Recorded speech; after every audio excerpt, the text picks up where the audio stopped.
Wave की बात करते हैं। The disturbance created in a medium is called wave, यानी एक मीडियम में जो डिस्टर्बेंस पैदा होता है वो वेव कहलाता है।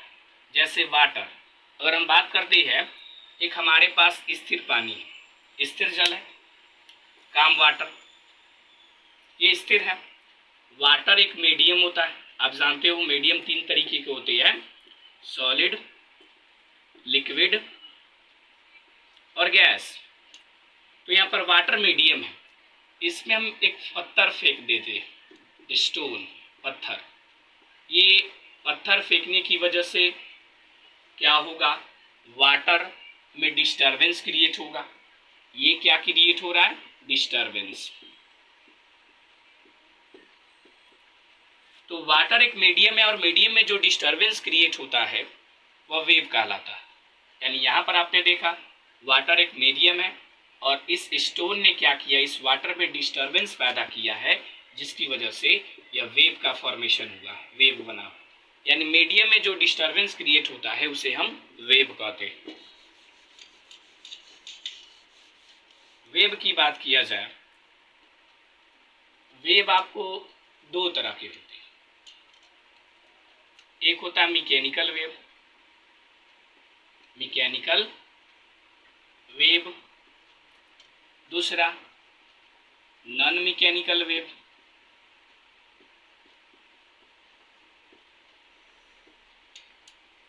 इसे इलेक्ट्रोमैग्नेटिक वेव भी बोलते हैं, इलेक्ट्रोमैग्नेटिक वेव। मैकेनिकल वेव किसे बोलते हैं, the wave that needs material medium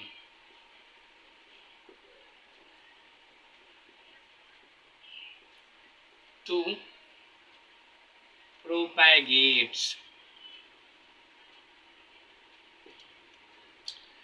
यानी मैकेनिकल वेव किसे कहते हैं, जिस वेव को चलने के लिए, ट्रैवल करने के लिए कोई मीडियम चाहिए, यानी बिना मीडियम के वह चल ही नहीं सकता। हम जानते हैं मीडियम क्या हो सकता है, सॉलिड हो सकता है, लिक्विड हो सकता है या गैस। अगर इसका एग्जाम्पल की बात करें तो साउंड वेव्स, साउंड वेव्स जो होता है उससे ट्रैवल करने के लिए, साउंड तभी ट्रैवल करेगा जब वहाँ पर आपको मीडियम मौजूद होगा। यानी हर हालत में साउंड को ट्रैवल करने के लिए मीडियम चाहिए। तो जिस वेव को ट्रैवल करने के लिए मीडियम की ज़रूरी पड़ती है उसे मैकेनिकल वेव कहा जाता है। एग्जाम्पल में आपका आ गया साउंड वेव। अब बात करते हैं इलेक्ट्रोमैग्नेटिक वेव की।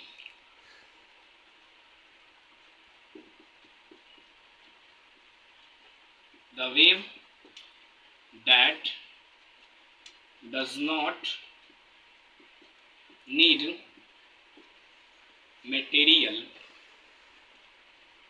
medium to propagate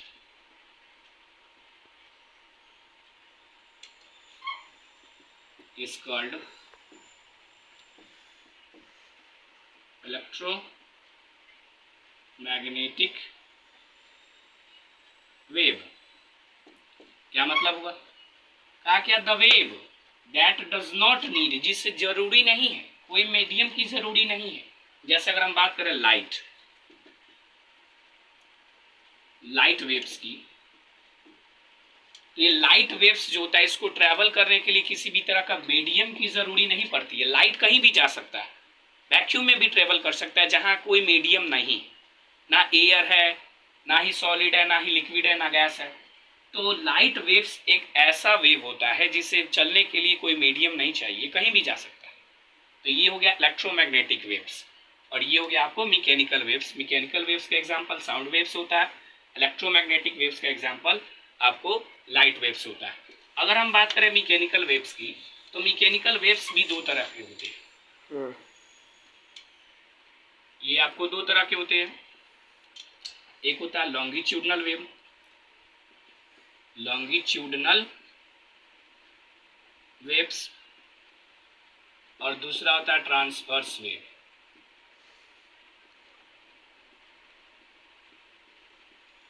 ठीक है, अब इसके पढ़ते हैं क्या होता है ये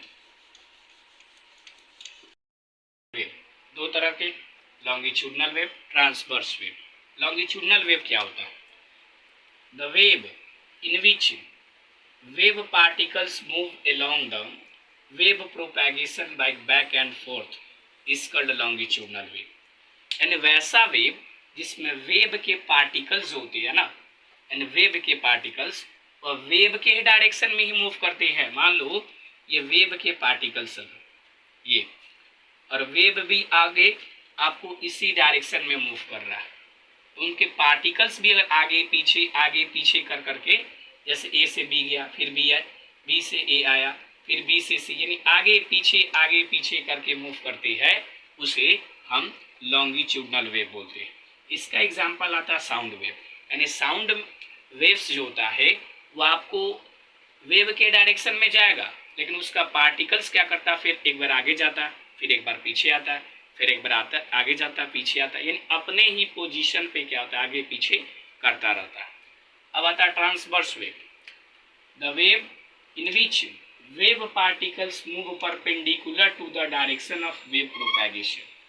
यानी वेव के डायरेक्शंस के परपेंडिकुलर डायरेक्शन में वेव पार्टिकल्स मूव करते हैं। जैसे मान लो ये वाटर है, वाटर में जो वेव होता है वह वेव क्या करता है, वेव आपको धारा आगे जाता है, ऐसे ऐसे आगे बढ़ता है, ये धारा आपको क्या हो रहा है, आगे बढ़ रहा है, लेकिन वेव के जो पार्टिकल्स है वो आपको परपेंडिकुलर का मतलब होता है नॉर्मली ऐसे ऊपर जाएगा फिर नीचे आएगा, ये ऊपर गया फिर नीचे आया, फिर ऊपर गया फिर नीचे आया। यानी वाटर में जो वेव के पार्टिकल्स होते हैं वह वेव का जो डायरेक्शन होता है ना उसके परपेंडिकुलर मूव करते हैं। जैसे देख सकते हो ये वाटर है, इसका वेव का पार्टिकल्स एक बार ऊपर गया, तो ये जो एलिवेशन दिखाई दे रहा है ऊंचाई, इसको क्रेस्ट बोलते हैं, और ये जो डिप्रेशन दिखाई दे रहा है इसको ट्रफ कहा जाता है। यानी ट्रांसवर्स वेव में क्या होगा, वेव के पार्टिकल्स जो है परपेंडिकुलरली मूव करते हैं।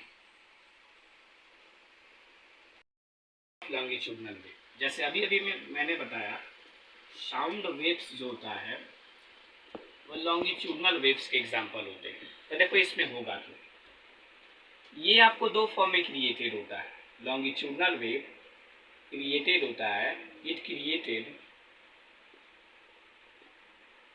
In the form of compression and rarefaction. यानी जब आप लॉन्गिट्यूडनल वेव को ऑब्जर्व करोगे तो दो तरीके से दिखाई देगा। आप देख सकते हो ये वेव के पार्टिकल्स है, कहीं कहीं वेव के पार्टिकल्स काफ़ी ज़्यादा क्लोज है। यहाँ पर आप देख सकते हो इस रीजन्स में वेव के पार्टिकल्स काफ़ी ज़्यादा क्लोज है।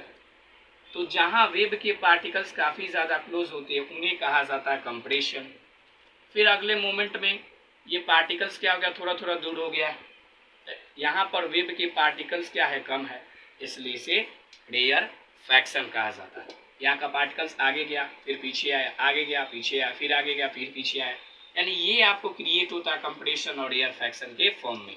कंप्रेशन क्या होता है, तो जो रीजन यानी लॉन्गिट्यूडनल वेव में वैसा रीजन जहाँ पे पार्टिकल्स सब क्लोज होते हैं वह कंप्रेशन, और जो पार्टिकल्स अलग अलग होंगे दूर दूर होंगे वह रेयरफैक्शन। रेयर का मतलब ही क्या होता है, कम, रेयरफैक्शन नाम में ही छिपा हुआ है। रेयर का मतलब ही होता है कम, जहाँ पार्टिकल्स क्या हो, कम हो। अब होता है ट्रांसवर्स वेव।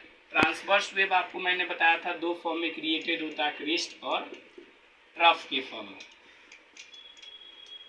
क्रेस्ट और ट्रफ के फॉर्म में। क्रेस्ट क्या होता है, क्रेस्ट जो होता है ना ट्रांसवर्स वेव में जो एलिवेशन देखने को मिलता है उसे क्रेस्ट कहते हैं। क्रेस्ट द एलिवेशन, एलिवेशन का मतलब होता है ऊंचाई, और हम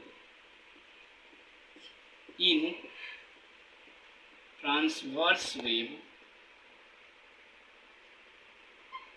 इज कॉल्ड क्रेस्ट, उसे क्रेस्ट कहा जाता है। और ट्रफ की बात करें तो जो डिप्रेशन होता है, the depression in transverse wave